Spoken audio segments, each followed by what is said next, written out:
Segundo de Reyes, capítulo 13, versículo 14 al 19. Le voy a pedir que me siga con su vista y en su Biblia. Estaba Eliseo enfermo de la enfermedad de que murió, y descendió a él Joás, rey de Israel, y llorando delante de él dijo: Padre mío, carro de Israel y su gente de a caballo. Y le dijo Eliseo: toma un arco y unas saetas. Tomó él entonces un arco y unas saetas. Luego dijo Eliseo al rey de Israel: pon tu mano sobre el arco. Y puso él su mano sobre el arco. Entonces puso Eliseo sus manos sobre las manos del rey y dijo: abre la ventana que da al oriente. Y cuando él abrió, dijo Eliseo: tira. Y tirando él, dijo Eliseo: saeta de salvación de Jehová y saeta de salvación contra Siria, porque herirás a los sirios en Afec hasta consumirlos. Y le volvió a decir: toma las saetas. Y luego que el rey de Israel las hubo tomado, le dijo: golpea la tierra. Y él la golpeó 3 veces y se detuvo. Entonces el varón de Dios, enojado contra él, le dijo: al dar 5 o 6 golpes, hubieras derrotado a Siria hasta no quedar ninguno, pero ahora solo 3 veces derrotarás a Siria. Oramos. Padre, gracias porque nos permites este gozo de ver nuevos hermanos que se unen a tu iglesia. Gracias por los hermanos que los alcanzaron para ti, por aquellos hermanos que les han discipulado. Y gracias ahora, Señor, por permitirnos escuchar y tener la libertad de escudriñar tu palabra. Oramos, Santo Espíritu, que tú nos des el entendimiento y también la capacidad para aplicar esta porción de tu palabra. Lo rogamos en el nombre de Jesús. Amén. Sí. Pueden tomar sus lugares, hermanos. Bueno, hoy voy a compartir este mensaje titulado Usa todas tus flechas. Yo sé que es un título un poquito extraño, ¿verdad? Porque usted puede decir: ¿qué flechas tengo? Bueno, vamos a darle una aplicación. Usa todas tus flechas. ¿Qué hacemos, mis hermanos, cuando usted tiene que enfrentar una tarea fuera de lo común, más allá de su alcance? ¿Qué hace usted cuando surge un problema, un inconveniente, un desafío que sobrepasa su capacidad? Más concretamente, por ejemplo, ¿qué hace usted cuando uno de sus hijos está en esa etapa de rebeldía, pero anda muy rebelde? ¿Qué hace usted cuando un ser querido está metido en los vicios, en X vicio, y usted ha tratado de ayudarle, ha platicado y ha procurado 1000 formas, y ahí continúa ese vicio en ese ser querido? ¿Qué hace cuando usted está luchando con una tentación muy fuerte y está a punto de ceder? ¿Qué hace cuando usted tiene que iniciar ahora un nuevo ministerio? Dios le está llamando a iniciar algún tipo de servicio o iniciar una misión. ¿Qué hace usted ante una nueva oportunidad para servir a Cristo? Bueno, aquí nos encontramos, mis hermanos, con 2 varones. En primer lugar, el rey de Israel, llamado Joás, y él estaba enfrentando en ese momento a un ejército enemigo que eran los sirios y que rebasaban su capacidad. Entonces, cuando el rey ve la poca gente que tiene, sus pocas herramientas para la batalla, se entra en una crisis y dice: bueno, ¿qué hago? Y entonces acude a ver a un varón llamado Eliseo, el profeta Eliseo, que era un varón de Dios. Nos dice aquí en el versículo 14 que cuando el rey Joás va a ver a este profeta llamado Eliseo, Eliseo estaba enfermo, estaba allí en su lecho de muerte. De hecho, ya casi estaba a punto de morir Eliseo, que fue un profeta fiel de Dios, consagrado al Señor. Y para esa época Eliseo andaba alrededor de los 80 o 90 años de edad.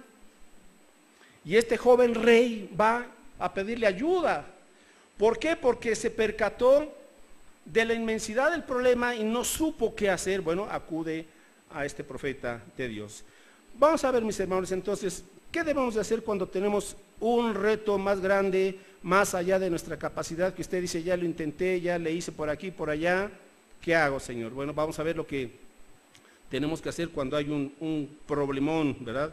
una situación muy difícil. Número uno, hermanos, pues lo que hizo el rey Joás, usted tiene que acudir a quien tiene el poder para vencer los imposibles. Número uno, acuda a quien tiene poder para vencer los imposibles. Y solamente hay una persona que tiene poder para vencer los imposibles y se llama Dios. Dios. Aquí el rey Israel acude al profeta Eliseo. Eliseo representa la dirección y la ayuda de Dios.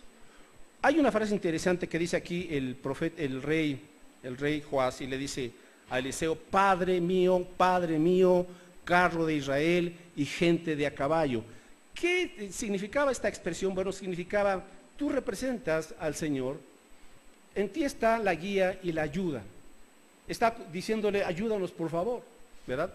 Ahora imagínese usted aquí a un rey siendo humilde y reconociendo que hay alguien que tiene la capacidad para ayudarle.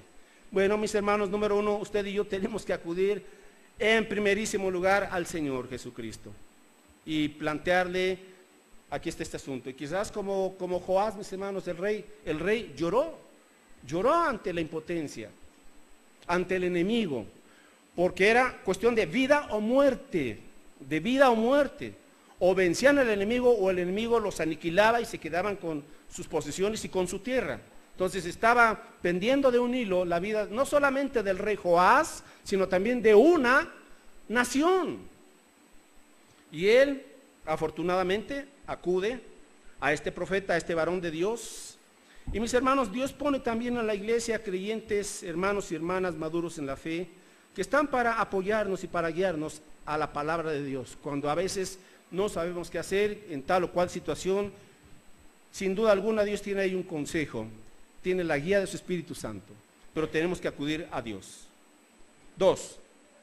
¿Qué tenemos que hacer, mis hermanos? Bueno, en segundo lugar, tenemos que asumir la responsabilidad que nos corresponde, ¿verdad?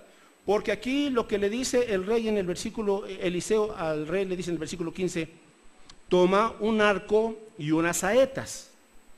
Tomó entonces el rey un arco y unas saetas. Y luego le dijo Eliseo al rey de Israel: pon tu mano sobre el arco.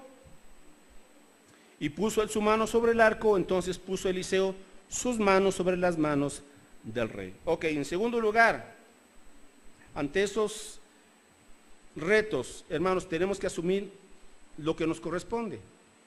Ahora, aquí Eliseo le dijo: toma ese arco y esas flechas, y lo que hace el rey es toma el arco y las saetas. Ahora, ¿qué representa el arco? Bueno, número uno, obviamente, el arco representa lo que usted tiene ahí en la mano y que espero que la traiga, la Biblia. Aquí está el arco, es un arma de guerra espiritual. Dice Pablo: nuestras armas no son carnales, sino son espirituales y son poderosas en Dios. Nada ni nadie puede derrotar la palabra de Dios. Ni el mundo, ni el pecado, ni el mismísimo Satanás, ni el mismísimo infierno. Porque es el arco de Dios, es la palabra poderosa de Dios. Entonces lo que hace el rey es tomar el arco, toma una saeta. Ahora, ¿qué representan las saetas? Las saetas representan las promesas de Dios. Las promesas de Dios. El creyente va a ir aprendiendo que la vida cristiana se vive por fe, no por vista, sino por fe. ¿Y qué es lo que va a sostener nuestra fe? Las promesas de Dios. ¿Y dónde están las promesas de Dios? Junto con el arco. Aquí están cientos y cientos y cientos de promesas que Dios nos ha dejado en su palabra. Pero observe que el rey tuvo que tomar el arco y tuvo que tomar la saeta y tuvo que lanzar la saeta. Obviamente el profeta Eliseo pone sus manos sobre la mano del rey, dándole a entender: cuenta con mi apoyo, dándole a entender: cuenta con el favor de Dios, ¿verdad? Aquí está la bendición de Dios. Pero aquí hay un punto muy importante. Escuche, que en las manos del rey Joás descansaba el destino de su pueblo. En las manos del rey Joás descansaba el destino de su pueblo. Y aquí vienen dos verdades bíblicas. Por un lado, lo que es la soberanía de Dios. Dios es soberano. Él tiene el control de todas las cosas. Él tiene un plan y lo está cumpliendo. Y por otro lado, Dios le da al hombre libertad, la capacidad de decidir y también responsabilidad personal. El profeta Eliseo no tomó ni el arco ni las saetas por el rey. Eliseo hizo su parte, puso su mano, bendijo al rey de Israel. Y el rey tuvo que entonces lanzar la flecha. ¿Qué hubiera pasado si el rey dijo, no, pues todo lo dejo en tus manos, Eliseo? Pues no. A veces así, mis hermanos, nosotros queremos dejar las cosas que Dios nos ha encargado a nosotros. Dios va a hacer lo que le corresponde y usted y yo tenemos que hacer lo que nos corresponde a nosotros. Pero escuche esto, grandes cosas pueden descansar en las manos de un creyente, grandes cosas. El asunto es si vamos nosotros a asumir la responsabilidad. Número 3, le dijo el profeta, abre la ventana, en el versículo 17, abre la ventana que da al oriente, y cuando él abrió, dijo Eliseo, tira, y tirando él, dijo Eliseo, saeta de salvación de Jehová, y saeta de salvación contra Siria, porque herirás a los sirios en Afec hasta consumirlos. En tercer lugar, mis hermanos, tenemos que abrir ventanas. ¿Eso qué significa? Bueno, significa una ventana abierta, significa oportunidades, obviamente, una oportunidad. Y Dios nos dice, a ver, ven, ahora abre ventanas. O sea, deja de estar solamente pensando en que no hay posibilidad, en la grandeza de tu problema, en lo complicado que es. O sea, abre ventanas, levanta los ojos. Y fue lo que Jesús le dijo a los discípulos, levantad en alto vuestros ojos y mirad porque los campos ya están blancos para la cosecha. Entonces, el creyente que quiere ver solución a sus problemas, tiene que dejar de pensar ya en su conflicto y levantar su vista al cielo hacia el Señor, diciéndole, Señor, tú eres mi esperanza. Tú eres mi esperanza, Padre Santo. Si tú no me ayudas, nadie lo va a poder hacer. Señor, abre esta puerta, abre esta ventana, ¿verdad? Y hacia allá voy a dirigir las saetas. Entonces, abre la ventana el rey, observe, el rey lo hace, está haciendo su parte, lanza entonces esa saeta y cuando la lanza, da una palabra el profeta Eliseo. Esta saeta representa la salvación y la victoria de Jehová. Y por lo tanto, vas a vencer a este enemigo. Eso es lo que representa, una promesa de salvación. Cuando usted y yo venimos a Cristo, venimos con nuestros pecados, con un montón de cosas que nos tienen por ahí atados, y cuando miramos nuestros ojos y los ponemos en Cristo Jesús, Cristo nos limpia, nos perdona y nos hace libres. Y comenzamos una nueva etapa en nuestro caminar en la vida. La ventana se ha abierto, como dice la Escritura, las ventanas de los cielos han sido abiertas para sus hijos y tenemos esa comunión directa y personal con nuestro Padre Celestial. 4. Le dice el rey a Eliseo ahora en el versículo 18, y volvió a decir, toma ahora las saetas, y luego el rey de Israel las hubo tomado y le dijo el profeta, golpea la tierra. Y él la golpeó, ¿cuántas veces? 3, y se detuvo. Pregunta, ¿cuántas flechas había ahí en esa aljaba? 7.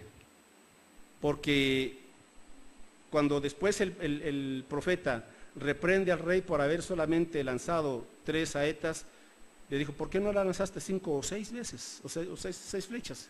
Entonces eran 7.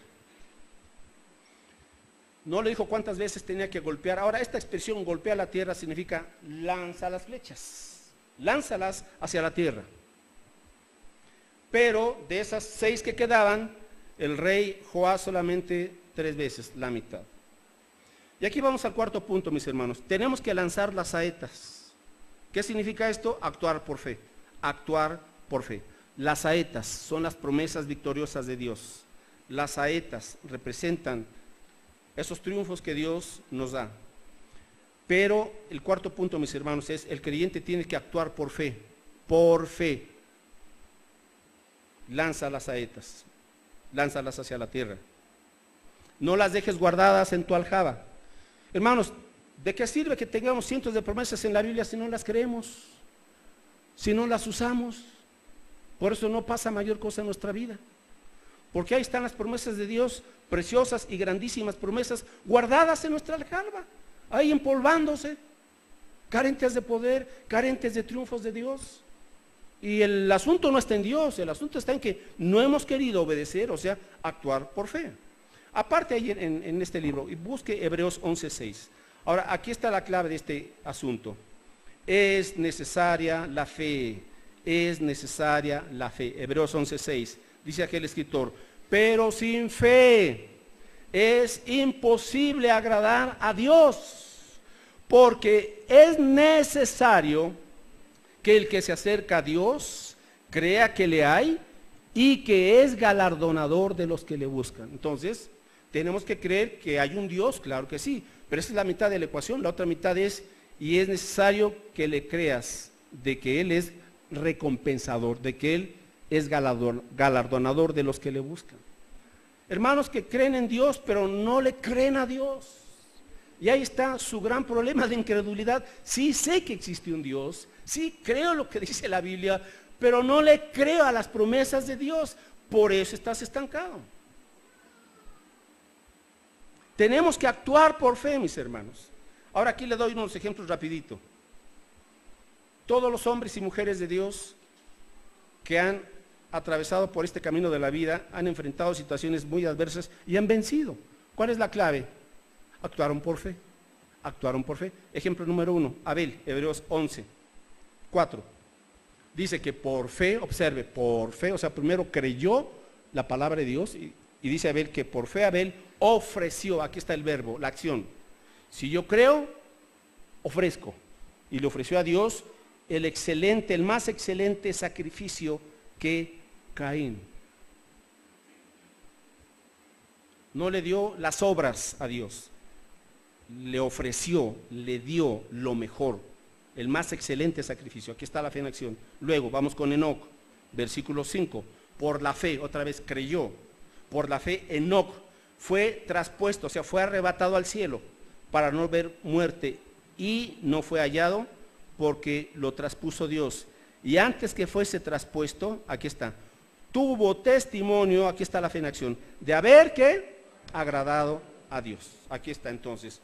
Antes de que Dios lo arrebatara al cielo, primero Enoc caminó con Dios, agradó a Dios. ¿Se da cuenta? La fe tiene una acción. Otro ejemplo breve, Noé, versículo 7. Nos recordamos que en la época de Noé toda la raza ya estaba corrompida, le habían colmado la paciencia al Señor. Dios les iba a mandar un diluvio para exterminar a toda carne porque ya todos estaban corrompidos, pensando solamente lo malo, excepto un varón llamado Noé y su familia fueron los únicos que se salvaron. 8 personas de los millones de personas que existen en aquel tiempo. Ahora, Dios le dijo a Noé, tienes que construir un arca. En la época de Noé, usted sabía, todavía no llovía, todavía no había lluvia, porque un gran vapor rodeaba la tierra y era de esa manera en que la tierra podía tener vegetación y oxígeno, etc. Entonces, por la fe, Noé, cuando fue advertido por Dios acerca de cosas que aún no se veían, con temor, preparó el arca en que su casa se salvase. Ahí está. Donde hay fe, se prepara algo. Dice que por fe Noé preparó el arca. Otro ejemplo, Abraham, versículo 8. Abraham y Sarai, o Sara, ¿se acuerdan? Eran estériles, no tenían hijos, y sin embargo a Dios se le ocurre decirle a esta pareja estéril, les voy a dar una tierra y millones de personas. ¡Qué barbaridad! Bueno, dice el versículo 8, por la fe Abraham, siendo llamado, obedeció para salir al lugar que había de recibir como herencia y salió sin saber a dónde iba, pero dejó su tierra, o sea, obedeció por fe. Y Moisés, versículo 24, por la fe Moisés, hecho ya grande, rehusó llamarse hijo de la hija de Faraón, escogiendo antes ser maltratado con el pueblo de Dios que gozar de los deleites temporales del pecado, teniendo por mayores riquezas el vituperio de Cristo que los tesoros de los egipcios, porque tenía puesta la mirada en el galardón. Entonces, por fe, ¿qué hizo Moisés? Rehusó el pecado, rehusó ser reconocido como hijo de la hija de Faraón, y por fe se identificó con Cristo Jesús, y por fe rehusó el pecado del mundo y prefirió el sacrificio de Jesucristo. Hermanos, esto es la fe, es creerle a Dios. Y otro ejemplo, por fe, cuando David se enfrenta al gigante, dice la escritura que David corrió hacia Goliat. Eso es fe. Fe es correr hacia ese gigante y enfrentarlo en el nombre de Dios. Hermanos, en cuarto lugar, tenemos que actuar por fe en la vida. Quietos, pasivos, no vamos a lograr nada. Hay que obedecer las promesas, creer las promesas de Dios y obedecerlas. Ok, número 5, regresamos a 2 de Reyes. Entonces Eliseo le dijo, ¿por qué lanzaste nada más 3 saetas? Dice, ahora vas a vencer parcialmente a tu enemigo. Si hubieras lanzado el resto de las flechas, las otras 6, tu victoria hubiera sido una victoria completa. Usa todas tus saetas. Ahora usted debe saber algo, que en la vida cristiana, en la medida en que le creemos a Dios, en esa medida avanzamos. En la medida en que nos volvemos incrédulos y dudamos, hasta ahí llegamos, mis hermanos. Jesús le dijo a una mujer, conforme a tu fe, sea hecho. Mateo 9:28, conforme a tu fe, sea hecho. Entonces, no es que Dios no tenga poder, lo que pasa es que no queremos usar todas las promesas de Dios. Jesús le preguntó a 2 ciegos, Mateo 9:27, pasando Jesús allí le siguieron 2 ciegos, dando voces y diciendo, ten misericordia de nosotros, hijo de David. Y llegado a la casa, vinieron a él los ciegos y Jesús les dijo, ¿creéis que puedo hacer esto? Ellos dijeron, sí, Señor. Entonces les tocó los ojos diciendo, conforme a vuestra fe os sea hecho. Y los ojos de ellos fueron abiertos, conforme a vuestra fe. ¿Le cree usted a Dios que Él va a proveer para sus necesidades? ¿Que Él le va a ayudar a salir adelante a pesar de ese problema tan complicado? ¿Le cree o no le cree? Conforme a vuestra fe os sea hecho. Ahí está el asunto. ¿Cuántas promesas de Dios las voy a creer? En esa medida avanzaré. 6. Regresamos a 2 de Reyes 13, en penúltimo lugar. Dice aquí que cuando el rey lanza solamente la mitad de las saetas, de las flechas, al final, versículo 18. Y él golpeó 3 veces y se detuvo. Y se detuvo. Se detuvo. Ahora, la enseñanza, hermanos, obviamente es, no se detenga. No se detenga en su caminar con Cristo. No se detenga en seguir creyendo en las promesas de Dios. Algunos se impacientan, se vuelven incrédulos y se detienen. Hay creyentes que interrumpen su caminar con Cristo demasiado pronto. Ahora, Eliseo se enojó. Sí se enojó. ¿Por qué? Porque Eliseo sabía que el destino de un pueblo estaba en las manos de ese rey. Un rey escaso. Un rey que debió de haber perseverado y lanzado todas las saetas. Y Eliseo no solamente vio la vida del rey, sino vio la vida de una nación que pudo haber cumplido el destino de Dios, pero se quedó a medias, con una victoria a la mitad. ¿Para qué sirven los puentes?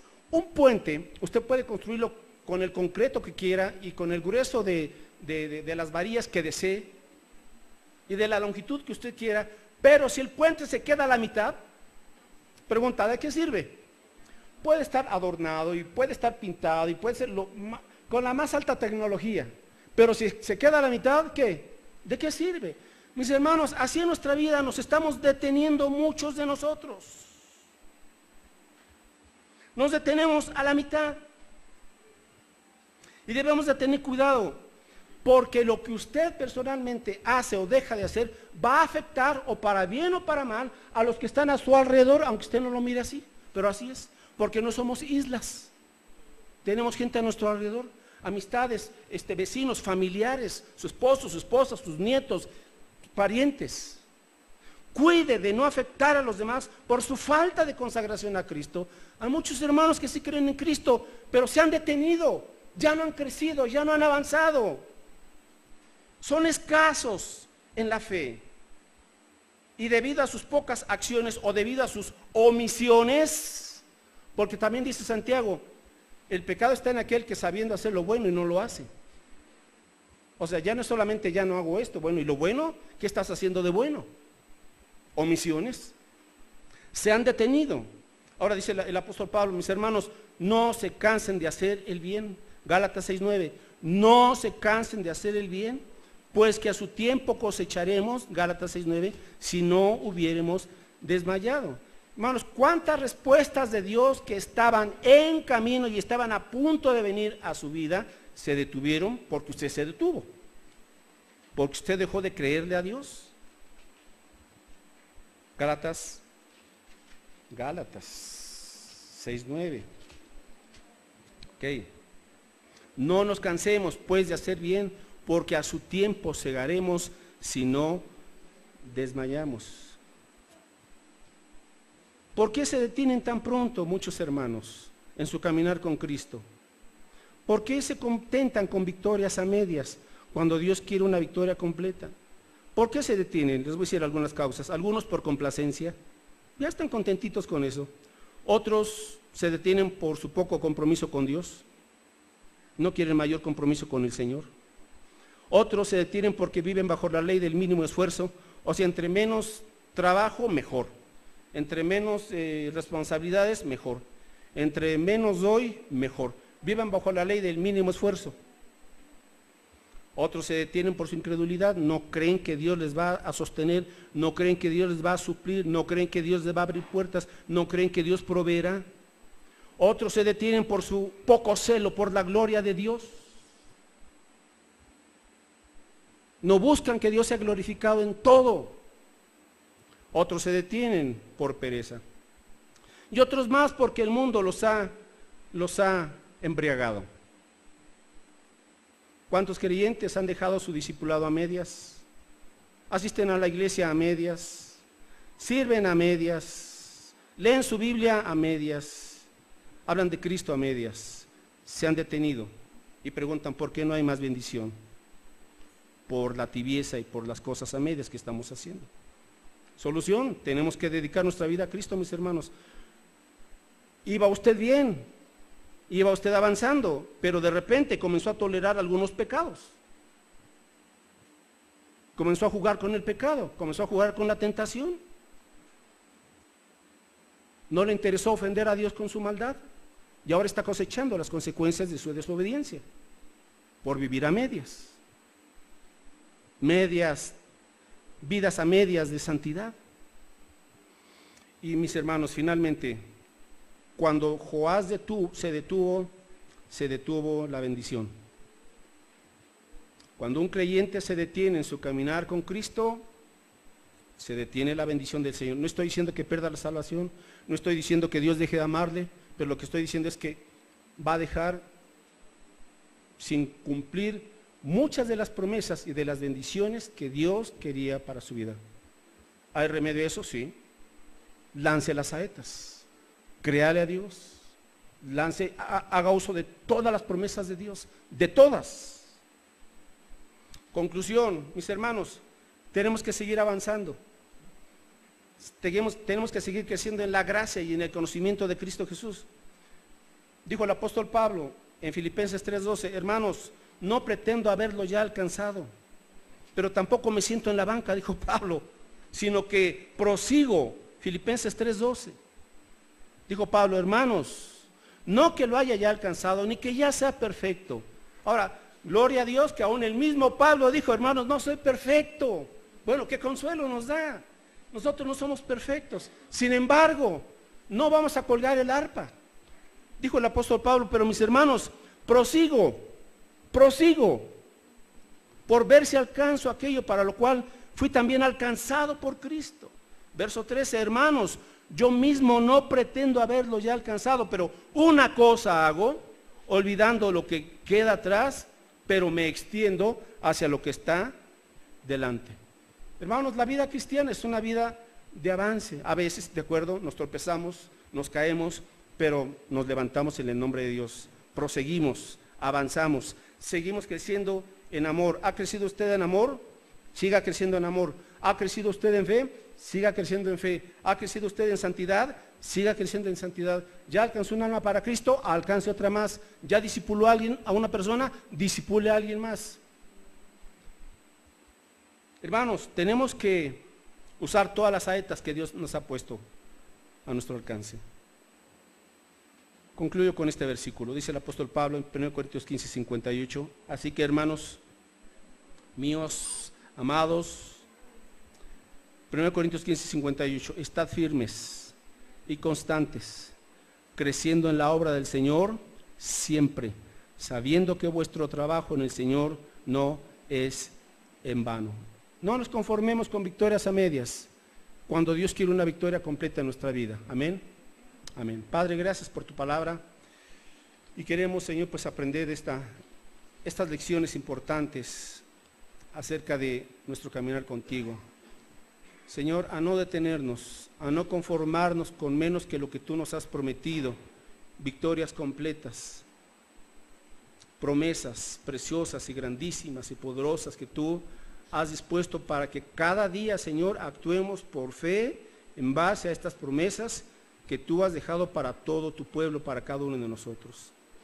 Señor, pues tenemos que reconocer también, como este rey Joás, que a veces hemos sido escasos, hemos querido vivir, Señor, bajo la ley del mínimo esfuerzo, la mínima confianza y el mínimo compromiso contigo, y te pedimos perdón por ello, porque, Señor, así no es el caminar de un cristiano.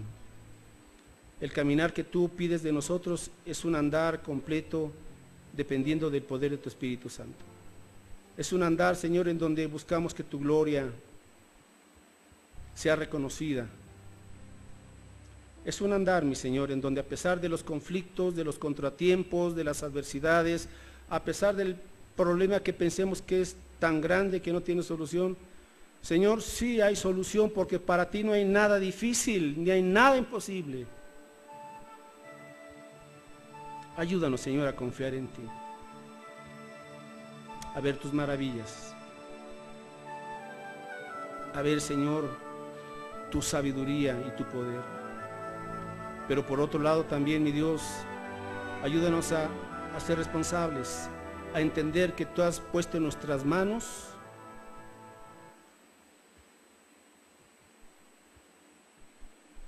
cosas buenas, Señor, para bendición de los demás. Que no sea debido, Señor, a nuestra falta de compromiso o falta de confianza en ti, el que otros también estén dejando de ser bendecidos, sino ayúdanos, Padre Santo, a caminar en obediencia y en esa confianza, en que cada promesa tuya es una promesa de victoria. Gracias, Padre, porque tú quieres que tu pueblo experimente tu grandeza y tu fidelidad. Confiamos en ello y te damos las gracias en el nombre de Jesús. Amén.